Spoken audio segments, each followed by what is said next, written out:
Jumapil mogik mar tae mar dwe mar aboro higa mag 2023 machiegni e weche manyien mag migago mag weche maomiyo pek.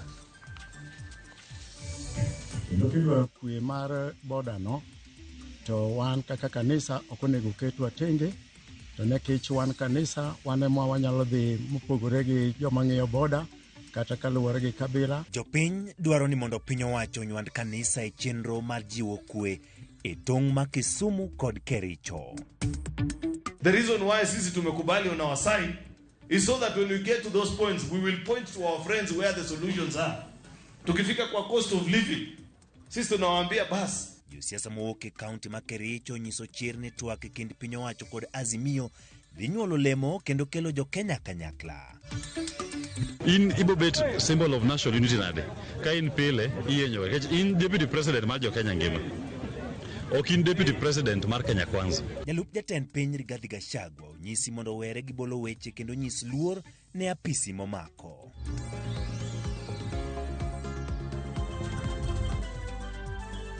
Machiegni nyakoro mga jwang' weche manyien mag migago bed kode chakruok nyaka giko. Nyinga Ochieng' Emmanuel.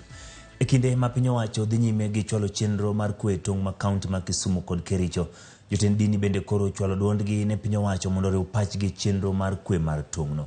Ka gitwak bang' chenro malam magalamoro mar yango kanisa ma Mount Moria Outreach International Church e gwenge ma Fort Tenan Kandege, kaunti ma Kisumu, jotend dindego bende okwayo mondo kanisa donjre gi weche madhi nyime tong' duto ma pacho ka. Ahinya to mano ma Kisumu kod Kericho mondo giland kwe kind dhoudigo. Giwacho ni kaka dhoudi modak e tong' ma Kisumu kod Kericho e gwenge ma Fort Tenan giseketo wach dini nyime e lando kwe kendo riwo dhoudi duto modak e alworano. Paro makoro gichwalo ni piny owacho ka bende ikore matiyo gi kodgi e weche mag chwalo kwe. Kata kobedo matek, Nyasaye biro kadhe kuom gik moko te. Wang'eyo kata ka wan e mpaka mar joluo gi jolang'o. To gima ntiere kuom mogik, wabeduru gimoro achiel, jomopok ong'e Nyasaye to jomong'e Nyasaye olamne jomopok ong'eyo mondo bed gimoro achiel mondo ngima odhi mbele to maendeleo mar pinywa Kenya odhi mbele. Ruach Nyasaye oseriwa mu wabed gimoro achiel. Yeso paka ahinya. Ago ne ruoth erokamano. Ne wach Nyasaye mwadakeni kendo oseriwa mu wabed gimoro achiel kendo wawuothe i wach ni waonge ukabila kendo waonge mpaka e wach Nyasaye ang'e ni ruoth oseriwa mu wabed gimoro achiel. Wagombo mondo mi kaka kanisa wan bende riwa e wach madhi mbele no kendo kidwaro kwe mar boda no to wan kaka kanisa okonego ketwa tenge to nekech wan kanisa wan ema wanyalo dhi mopogore gi joma ng'iyo boda kata kaluwore gi kabila. Wan wang'iye e yo manade ma Nyasaye nyalo yudo go duong' mondo mi oganda odak kaka joka ng'at achiel. Akwayo ni ka weche gi giloso kaka jochung' piny to giketwa kaka jotich Nyasaye mondo kwe mar wach Nyasaye ma piny ok nyal chiwo wan be wakelie mondo adiera mar wach Nyasaye achiel gi Nyasaye omiyo gi teko mar tiyo kanyakla. Ok nyal chung church state bende ok nyal chungi gik moko ariyo gi nyaka kanyakla mondo dwach Nyasaye ochop ne ji te mondo wach Nyasaye kik bed ni onge, sirikal be kik bed ni onge. Kaudhi kaunti ma Kericho, jatend kweth mathoth od bura mar Senate Aaron Cheruiyot, jod bura ma Kipkelion West Hilary Koskei kod jod bura ma Kipkelion East Joseph Cherorot osingo ne jara mag Kenya Kwanza ni gibiro nyiso kweth ma keto piny owacho tesre Azimio la Umoja Alliance adieri kinde matwak e kind kweth ariyogo pod dhi nyime. Ne giro loso e romo ma higa ka higa manobagi riwruok ma jopuonj Kenya National Union of Teachers NAT bade ma Kipkelion manobagi e skul sekondar ma Barsiele kama ne giwacho ni kweth mar Kenya Kwanza gitotiyo gi thuolo mar twagno mar nyiso kweth mar Azimio pachgi ahinya bang' kwethno wachalal ni ok giyango tend William Ruto kaka jatend piny Kenya nyato kaluwore ni pod gimako chung' ni yiero mokalo ne ok otim e yo makare. Kuna ile maneno ambayo tulizungumza na mimi naona wengi wamefurahia, wamesema agenda hii imepita. Hiyo ni kweli, lakini to be included in agenda has nothing to do with what will be the final result, because some of those agendas that are being listed, the reason why sisi tumekubali on our side is so that when we get to those points we will point to our friends where the solutions are. Tukifika kwa cost of living sisi tunawaambia basi. While your proposal is to have a sufuria on the head, our proposal is to lower the price of fertilizer so that our people can harvest at the right time, kama vile imepatikana sahi, cheaply, consolidate it and sell it so that food can be available cheaply to the entire country. Wao watu wavumilie, wafanye mazungumzo na wajue kura ilikwisha, washukishe sufuria kwa kichwa, waende wafanye kazi. Na sisi ambaye tulifanya kazi wakati walikuwa wanavaa sufuria, sasa imefika wakati yetu ya kuvuna. Lakini tunasema hatukukuwa tunavuna ndio tupate bei mbaya ya mahindi.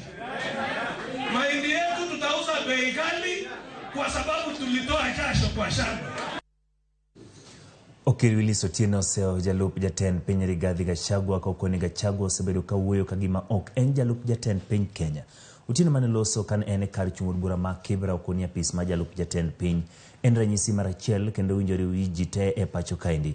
Kata kamano okoni Gachagua osebedo kawuoyo ka jal manyalo riwo wi ji e pacho kaendi. Bende okoni piny owacho ma Kenya Kwanza medo mana rido ngima jo Kenya mopogore gi singo mane gichiwo e kinde campaign.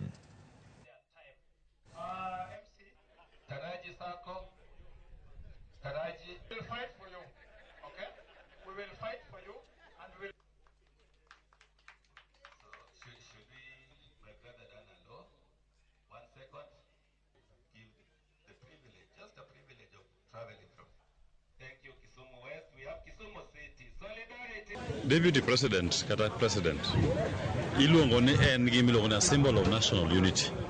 En chwech ma onego bed ni riwo jopiny. Mara gimiwacho ka kiwuoyo onego bed ni en gima kelo ji kanyakla kamoro achiel mondo ji owinjre. To koro in ka ji obet e mesa ji wuoyo to in ibayo mana wach oko kuma entiere no. Yeni mano koro kendo kore ketho. Ok inyisri kaka katiba dwaro ni mondo Deputy President obedi. Koro an wach ma jalup ker owacho no ok mora. Chal gima koro timre ma en odwani mondo jopiny obed manopogre. En ni saka sa nitie tungni jigore. Tungni monego bino betgo en tungni mar siasa. Pogruok e paro. Kaka anan sani anapogre e paro kodgi ka giriembo sirikal. To kata sama pogra kodgi e paro ni. Anya kata wacho no adhi e ng'anyo mara. Mano ratiro mara. Kata Jose miyo bende sama luongo ng'anyo. Mano ratiro margi. To japiny kodhi ni odhi e ng'anyo moluonge chama mare no. Imiyo japiny nafas mar wuoyo kendo express himself e ng'anyo margi no. To kosetieko tiwinjo gima giwacho no. To konego bed ni en pile pile ni ka japiny owacho gima opogore godo ni tweye, ogoye bunde, onege, oriyenyo. In ibobet symbol of national unity nade. Ka in pile iyenyo. In Deputy President mar jo Kenya ngima. Ok in Deputy President mar Kenya Kwanza. Kadhi nyime en ni jod bura ma Meru Elizabeth Karamba okoni ber ka piny owacho ilo migawo mar somo chako chiwo somo mag nyod ne jopuonjre skunde kaka chiel kuom yore mag kedo gi iemo mondo kata iemo hiu kod landruok mag kute mag ayaki kind rowere. Kane lose kar dak ma Igembe okoni kaunti ma Meru otele kwani iemo hiu kalero ne obiro chwalo paro maloko chike kendo chiwo kum moridore ne ji mabiro yud gi ketho mar rocho ratich rowere e yor hera.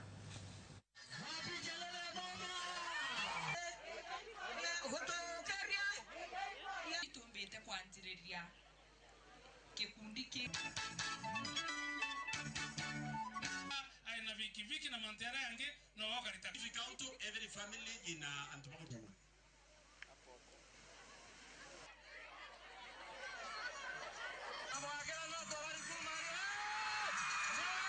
Meru County has the 24% of all the teenage pregnancies in the whole country.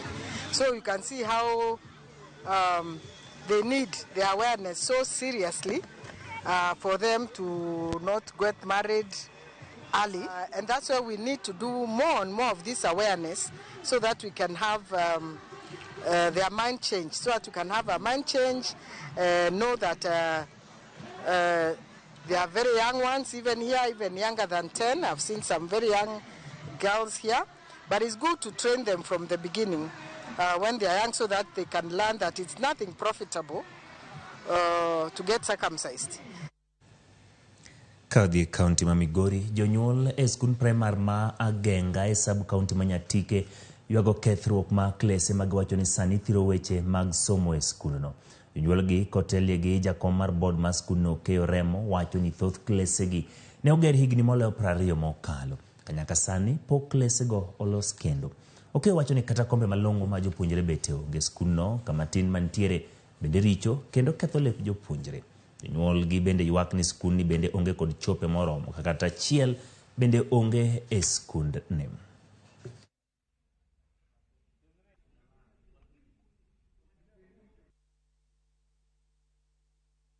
Kata nyithindo kowinjo bed ni bedo e skul ni kaka nyithindo. Kech skundni onge cho, skundni onge gate, skundni ok ochiel, skundni onge bench ma nyithindo bede. Kendo komiti wacho maber ni kata gin pok ging'iewo bench, tiende ginyisowa ni kata pesa ok bi ang'owa e skundni. Koro wapenjo sirikal ni ere kaka skundni nyithindo nyalo some ka onge cho, onge gate, onge bench, onge classroom. Classroom man kagi nyalo gore kuom nyithindo gi piny e sa asaya. Asebedo godo en ni waonge chope moro mageng'a kae. Ma samoro chuno nyithindwa machuo gi nyiri mondo mi oshe acho. To ma kelo wich kuot sana nyithindo manyiri ma siko ka bedo gi wich kuot. Wasetemo mondo mi walok roof go to nikech kaka piny chalo Kenya gi nyatike gi kadim kaka wan ruso tamo waloko. Koro wakwayo kony moro amora manyalo biro okonywa e loko rooms, okonywa e chielo ageng'a, okonywa e kelo pika, okonywa nikech jopuonj be watin go gin jopuonj abiriyo. Kadhi nyime joriemb bodaboda kod tuk noyudo tiegruok ewi ka ginyalo ritore apaya sama giriembo e alap ma Jomo Kenyatta Mamboleo Kisumu. Ma en kaluwore ni gin ema thoth ne githoro yudore masiche mag apaya. Kachendo makama gino ni biro duoko chien masiche mag apaya mosebedo katimore apeyni. Tiegruok makama obagi kod migawo mok mar piny owacho mong'ere kaka Tujenge Msingi Watu kagimakore kod duol mochung' ne rango weche mag apaya NTSA.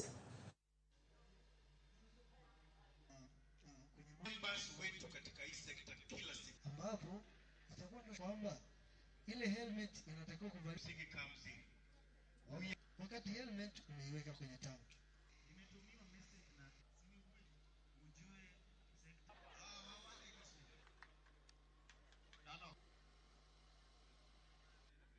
This sector is an employment changia uchumi wa nchi hii.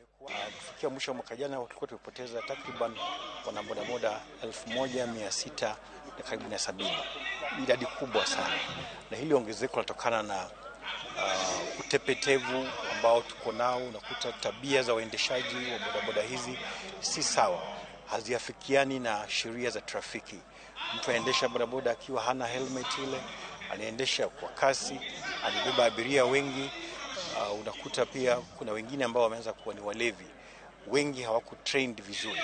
Kwa hivyo Tujenge Msingi inakuja kutuweka pamoja na hawa na bodaboda kuangalia matatizo haya, kuwasaidia katika njia tofauti tofauti, ikiwemo pia ile tunaita empowerment. Leo tumefurahi sana kukutana na zaidi ya waendesha pikipiki 400 kutoka hapa Kisumu pamoja na kaunti za jirani, na tulichokuwa tunafanya ni kuelimisha kuhusiana na sheria za usalama barabarani, matumizi ya vifaa vya usalama pamoja na masuala ya afya, kwa kuanzia na kutoa huduma ya upimaji wa afya bure. Wayudo training kaka wanyalo riembe ndara, kendo kaka wanyalo observe rules, traffic rules mag ndara, kendo kaka wanyalo avoid weche moko mag ringo wrong na mipo ka wagweyo pedestrians, watuomre wan wawegi, kendo wapuonjere ni kajali otimre to konego japeng kata warikni gi go ng'ato.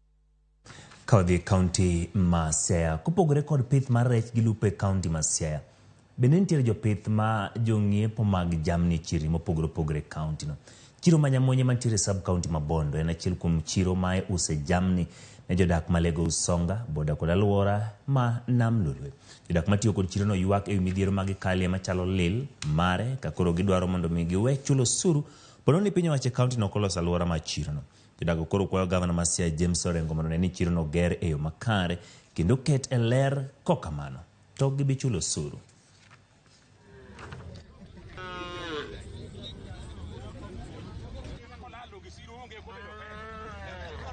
To wase oro kwayo several times ni MCA ma area my second term mare to sebedo komiwa fake promises. Uneno ka wan e bath ndara pogo chiro ni gi chich lewni gi kuma ji use akia ang'ogo opogore.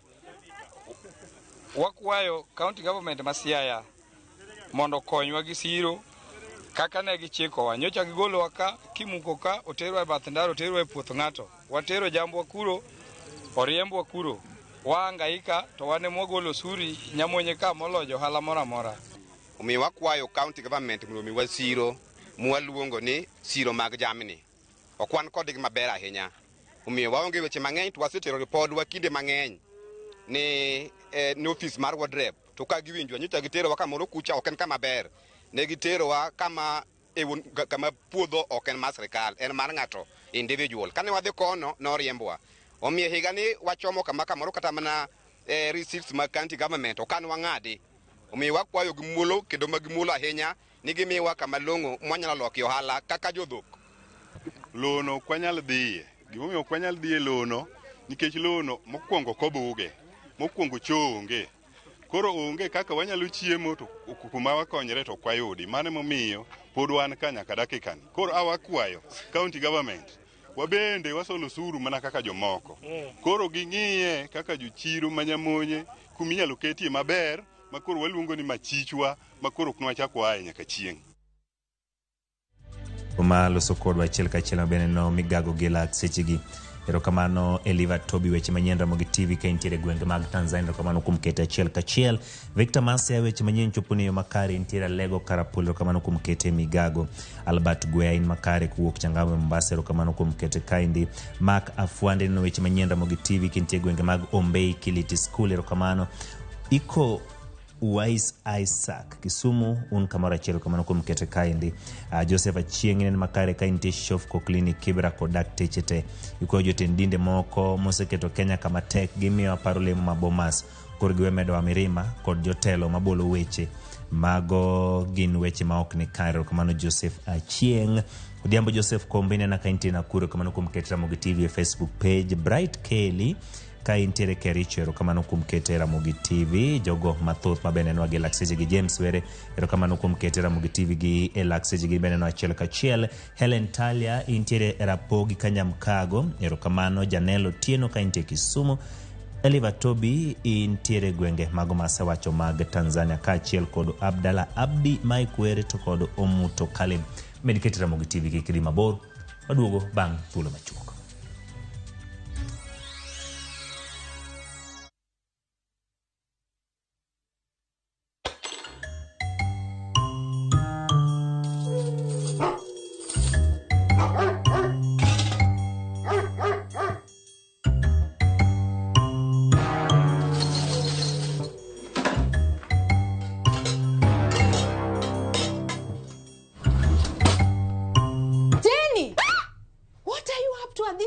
I'm just doing this for my friends at school who do not have lunch. Oh, you should have told me.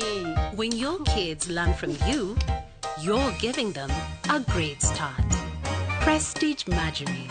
It all starts with a great start. Now comes in the original and vanilla flavor.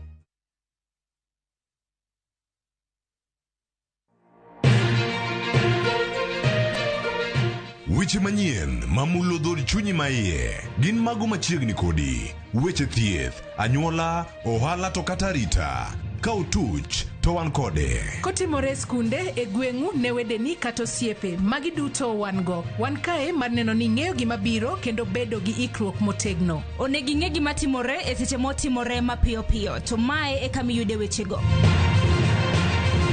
Nikech Kenya en marwa waduto, to RAMOGI TV en odwa. To kendo wantie iye kanyakla achiel kaka onagi. Ma en rupiny kod mbaka oromo. E RAMOGI TV. Sud machiegni mondo wago mbaka.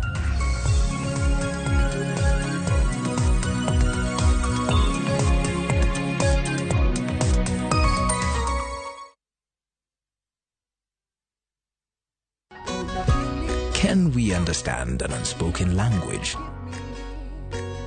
Itaweza sema habari ya asubuhi. Can it be a way to savor each moment?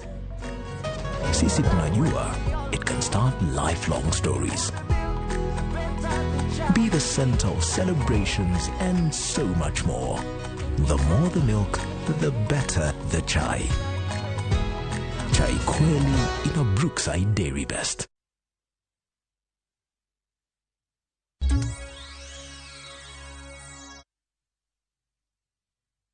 Kamano kumedo kete Ramogi TV. Jatend piny Zimbabwe Emerson Mnangagwa oyier kaka jatend piny no nyadichiel kendo bang' duol matayo yiero e piny Zimbabwe lande kaka jaloch yiero manorumo ndalo machuok mokalo kaluwore gi lendo manochiw gi jakom duol matayo yiero mar pinyno. Jatelo masani jahigni 80 kendo osebedo katayo piny e bwo duond bura mar ZANU-PF noyudo atamalo 52.6 mar ombulu duto mane ogo ka jal mane gipimgo Nelson Chamisa ma duond bura mar Citizens Coalition for Change noyudo atamalo 44 mar ombulu duto mane ogo e yierono. Kweth masiro Chamisa kata kamano dagi yie gi duoko ma yierono ka giwacho ni yierono notime yor mibadhi ka gidagi yango Mnangagwa kaka jaloch e yierono. The total votes cast were 4,561,221. Total valid votes cast were 4,468,668. Total votes rejected 92,553. In terms of Section 110, subsection 3, do hereby declare that Mnangagwa Emerson Dambudzo of ZANU-PF Party has received 2,350,711 votes out of 4,468,730 valid votes cast, which are more than half the number of valid votes cast in the presidential election. Therefore, Mnangagwa Emerson Dambudzo of ZANU-PF Party is declared duly elected President of the Republic of Zimbabwe with effect from 26 August 2023. Sama od bura pod medo twak ewi chwalo puonj mar kit chwech e skunde ma pacho ka jokanyo mamoko bende chwalo puonj kod chenro mag konyo ga lando kute mag ayaki e kind rowere. Man kaluwore gi kwan rowere ma pacho ka indi magamo kute mag ayaki en man mapod ni malo. Kaka lipota marwa Steve Biko lero nywako lwedo ga lando kute gi e kind rowere geno mar nyago lemo kendo reso ngima rowere ma pacho ka. Achiel kuom okengego en ringni. Mae en achiel kuom okenge manyien ma migawo mar thieth kanyakla kod jokanyo mamoko okelo mar geng'o landruok kute mag ayaki e kind rawere. Koro nonro mwakelo ni temo rango ni mopogre gi yedhe mimuonyogi wanyalo kelo teknoloji mane kata wanyalo kelo mpangilio mane mopogore godo kuom geng'o ka gamo kute mag ayaki. Ma wan godo kasani en luongo ni dapiverin ring. Dapiverin ring en ng'ama miyo konyre godo tiyo e kar nyuol, ikete kar nyuol to geng'o ng'ama miyo gamo kute mag ayaki. For project nieri to wang'iyo nyiri ma are 18 years kadhi mbele to bende wabro prioritize nyiri ma are at risk manitiere below 18 years. Yor geng'o landruok kute machielo en sindan minyalo chuo godo jogo mosegamo kute mag ayaki makawo thuolo mar dweche 2. Kata kamano pod irito mondo puodhe kod duol marango yedhe pacho ka. Kenya nokelo yedhe mimuonyo midendo ni PrEP e higa 2017, gino makoro oganda nyalo muonyo mar geng'o gi gamo kute makamano. Nonro yango ni mana atamalo 20 mag oganda ema tiyo kod yath mar PrEP momiyo migawo mar thieth okelo yore mamoko gi. As the country approaches or targets to achieve 0 new infections by 2030, for us this is an important milestone because for these long-acting prevention methods we are going to at least improve on other areas. E sama migawo mar thieth manyo yore gi mag thieth, komachielo jokanyo mamoko bende temo yore gi mag konyo rawere e geng'o landruok kute mag ayaki. Wende mamit mag nyithindo manyirigi rwakowa e kar thieth ma 5 Ways e kar dak Manyalenda e boma Kisumu. Saa 8 chieng' Sabato ka Sabato, wendni nyiso chakruok mar puonjruok mar weche kit chwech e kind nyiri matindo mawuok e kar dak ma yuto ji nitiere pinyni. Sharon Obilo, jahigni 24, e japuonj maduong'. Jopuonjre oting'o nyaka nyathi matin ma jahigni 10. Kuom higni 5 sani, Sharon osebedo ka weyo tijene giko dera mar neno ni oyudo kinde mar bedo kod nyirigi. Kana chako ne en challenge nikech ne ginena kaka nyathi matin. Koro ne en judgment kone gi kone. Ng'ato neno ka gima amano onge gima biro nyisowa. But ile ku time gi kinda. Itime gi kinda nyaka kawuono. Ginena kaka ng'at moro manyalo kelo change e gweng'. Nonro mar Kenya Demographic Health Survey e higa mar 2022 noyango ni rawere chakre higni 15 osechako donjore weche mag hera. Kata kamano, duol mar National AIDS and STI Control Program NASCOP nyiso ni nyithindo manie bwo higni 9 bende osedonjore weche mag hera.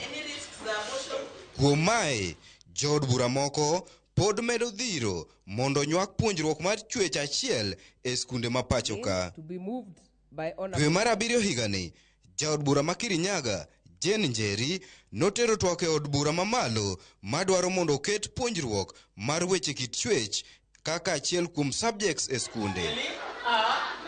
Twagno noyudo kwede ka jood bura moko lieko ni puonjruogno biro medo timbe mag machienglo e kind rawere. We already have health education in our schools. We have reproduction health in our schools. In the curriculum that is already there, we already have health education.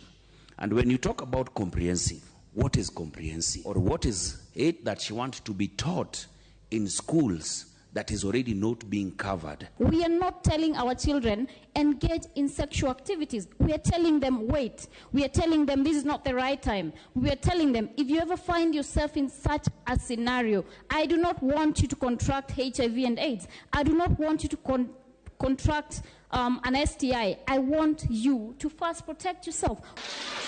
Paro mar chikni biro higni 2 bang' duol mochung'ne nono gigo misomo e skunde, mano Kenya Institute of Curriculum Development tamore kelo puonjruok makamano ka gilero ni en dhi ataro kod ratich nyithindo kaka olere pend chike ma pacho ka. Kamano bende, mana jumbe machuok mokalo, bishobe ma kanisa Kopere ne dwaro mondo gol buk mar grade mar 7 mane giwacho ni nigi puonj kit chwech mokalo jopuonjre mag klasno. We have noted a worrying trend in terms of the content. For instance, looking at the grade 7 learners book and grade 7 teachers guide titled Health Education in Action have created room for introduction of family planning and encouragement of the use of contraception to very young learners. Migago mar thieth pod manyo yore mag tenore kony mowuok oko mar tego nonro mar gayo kute mag ayaki ka gigeto chenro mar sirikal mar thieth manono midendo ni universal health coverage. This is a problem that the whole global community is grappling with. Ours is now just to be able to prioritize how we put more investments into HIV prevention and other public health interventions, but also to be able to develop interventions that can be able to give us more health for the shilling that we spend on each of the activities. So we'll be able to work together with all partners. No one should touch them. No one should. En lweny ma inywako ne gi yore duto te manyalore ka migawo mar thieth ng'iyo lony manyasani mag thieth kod geng'o landruok kute mag ayaki. Jokanyo kaka Sharon bende puonjo rowere. Geno manitie en ni chenrogi duto kanyakla biro duoko chien kwan rawere magamo kendo lando kutego. Steve Biko, Ramogi TV.